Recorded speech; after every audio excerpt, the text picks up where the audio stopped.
Chapter 3 चुनाव एवं प्रतिनिधित्व। पहला प्रश्न है, भारतीय संविधान के किस अनुच्छेद में चुनाव आयोग की चुनाव का व्यवस्था का वर्णन किया गया है? इसका उत्तर है अनुच्छेद 324 में। अगला प्रश्न है, वर्तमान में चुनाव आयुक्तों की संख्या कितनी है? उत्तर 3।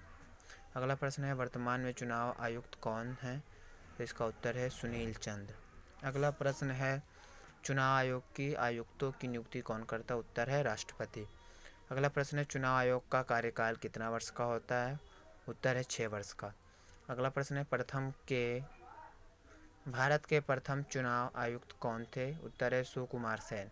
अगला प्रश्न है, राष्ट्रीय मतदाता दिवस कब मनाया जाता है? यहाँ पे को लिखा गया, यहाँ पे कब लिखाया जाएगा? दिवस कब मनाया जाता है? इसका उत्तर है 25 जनवरी।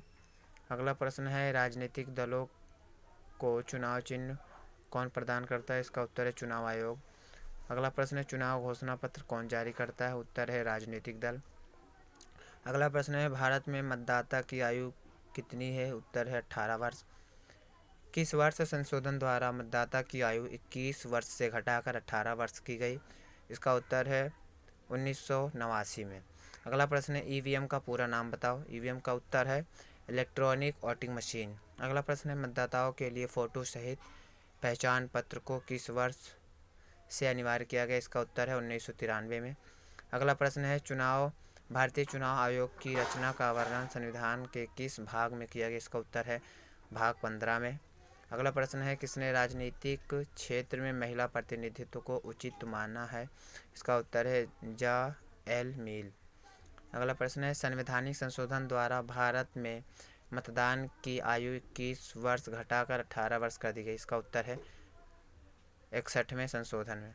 अगला प्रश्न है, किस देश द्वारा सबसे पहले महिलाओं मत अधिकार प्रदान किया गया? इसका उत्तर है न्यूजीलैंड। अगला प्रश्न है, एकल संक्रमणीय मत प्रणाली को किसने परिष्कृत किया? इसका उत्तर है थॉमस हेयर ने। अगला प्रश्न है, निम्नलिखित में से किसने अनुपातिक प्रतिनिधित्व प्रणाली अपनाई जाती है? इसका उत्तर है राष्ट्रपति में। अगला प्रश्न है, किसने सावधान किया कि अगर चुनाव में भ्रष्टाचार होगा तो क्रांति हो जाएगी? अरस्तू ने। अगला प्रश्न है, छोटे मोटे दलों के लिए कौन सा प्रतिनिधित्व प्रणाली उपयुक्त होती है? उत्तर है अनुपातिक प्रणाली। अगला प्रश्न है, भारत में चुनाव आयोजित कौन करवाता? उत्तर है भारत का निर्वाचन आयोग, जिसको क्या कहते हैं, इलेक्शन कमीशन बोलते हैं, उसी को कहते हैं।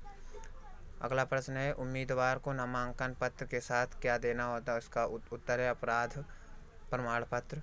अगला प्रश्न है, महिला प्रतिनिधित्व का समर्थन किसने किया? इसका प्रश्न है जा.सा. मील ने।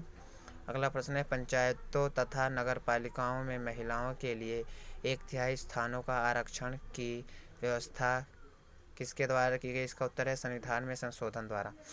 अगला प्रश्न है, पंचायतों तथा नगरपालिका में महिलाओं के लिए 1/3 स्थानों की आरक्षण कब की गई? इसका उत्तर है 1993 में। अगला प्रश्न है, यदि राजनीतिक दलों को चुनाव चिन्ह संबंधित कोई विवाद हो जाता है तो उसका निदान कौन करेगा? उत्तर है भारत का चुनाव आयोग। अगला प्रश्न है, मतों को गिना नहीं बल्कि तौला जाए, यह सूत्र किस प्रतिनिधित्व प्रणाली पर लागू होता है? इसका उत्तर है अनुपातिक प्रतिनिधित्व। अगला प्रश्न है, व्यावसायिक प्रतिनिधित्व का सबसे बड़ा समर्थन कौन है? इसका उत्तर है जी.डी.एच. कॉल।